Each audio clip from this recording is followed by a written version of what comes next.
Assalamualaikum warahmatullahi wabarakatuh. Sahabat Bahbulda Al-Waliyah, gimana kabarnya? Semoga masih dalam lindungan Allah Subhanahu wa taala. Tahukah para sahabat sekalian, di zaman dahulu ada orang yang dipotong lidahnya karena memuji Rasulullah sallallahu alaihi wasallam dengan lantunan selawatnya. Dahulu di masa lalu, seorang penyair hebat dan sangat terkenal yaitu Syekh Faradat, di mana beliau selalu asyik memuji Rasulullah sallallahu alaihi wasallam. Beliau mempunyai kebiasaan melakukan ibadah haji setiap tahunnya. Suatu waktu ketika beliau melakukan ibadah haji, kemudian datang berziarah ke makam Rasulullah sallallahu alaihi wasallam dan membaca qasidah di makam baginda Rasulullah. Dan ketika itu ada seorang yang mendengarkan qasidah pujian yang dilantunkannya. Setelah selesai membaca qasidah, orang itu menemui Syekh Faradat dan mengajak beliau untuk makan siang ke rumahnya. Beliau pun menerima ajakan orang tersebut, dan setelah berjalan jauh hingga keluar dari Madinah Al-Munawwarah, sampailah keduanya di rumah yang dituju. Sesampainya di dalam rumah, orang tersebut memegang Syekh Faradat dan berkata, "Sungguh aku sangat membenci orang-orang yang memuji-muji Nabi Muhammad SAW, dan kubawa engkau ke sini untuk kugunting lidahmu." Maka orang itu menarik lidah beliau lalu menguntingnya dan berkata, "Ambillah potongan lidahmu ini dan pergilah untuk kembali memuji Nabi Muhammad SAW." Maka Syekh Faradat pun menangis karena rasa sakit dan juga sedih, tidak boleh lagi membaca syair untuk Sayyidina Muhammad SAW. Kemudian beliau datang ke makam Rasulullah SAW seraya berdoa, "Ya Allah, jika penghuni makam ini tidak suka atas pujian-pujian yang aku lantunkan untuknya, maka biarkan aku tidak lagi boleh berkata-kata seumur hidupku. Karena aku tidak memerlukan lidah ini kecuali hanya untuk memujimu dan memuji nabimu. Namun jika engkau dan nabimu ridha, maka kembalikanlah lidahku ini ke mulutku seperti semula."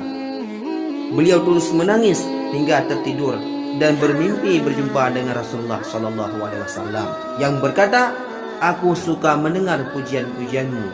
Berikanlah potongan lidahmu." Lalu Rasulullah SAW mengambil potongan lidah itu dan mengembalikan pada tempatnya semula.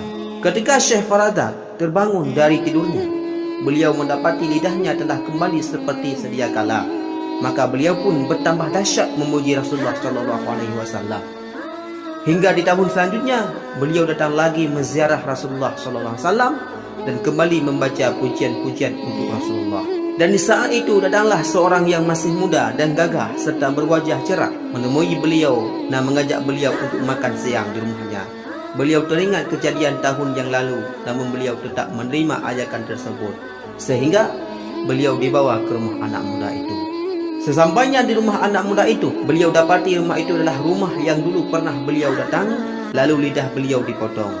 Anak muda itu pun meminta beliau untuk masuk, dan akhirnya beliau pun masuk ke dalam rumah itu, hingga mendapati sebuah kurungan besar terbuat dari besi, dan di dalamnya ada seekor kera yang sangat besar dan kelihatan sangat ganas. Maka anak muda itu berkata, "Engkau lihat kera besar yang ada di dalam kandang itu? Dia adalah ayahku yang dahulu telah mengunting lidahmu." Maka keesokan harinya Allah mengubahnya menjadi seekor kera. Dan hal yang seperti ini telah terjadi pada umat terdahulu, sebagaimana firman Allah, "Falamma atau ammanuhu anhu qulna lahu kunu qiradatan khasiin." Maka setelah mereka bersikap sombong terhadap segala apa yang dilarang, kami katakan kepada mereka, "Jadilah kalian kera yang hina." Kemudian anak muda itu berkata, "Jika ayahku tidak boleh sembuh, maka lebih baik Allah matikan saja ayahku ini." Maka Syekh Faradat berdoa, "Ya Allah, aku telah memaafkan orang itu dan tidak ada lagi dendam dan rasa benci kepadanya." Dan seketika itu pun Allah mematikan kera itu dan mengembalikannya pada wujud yang semula.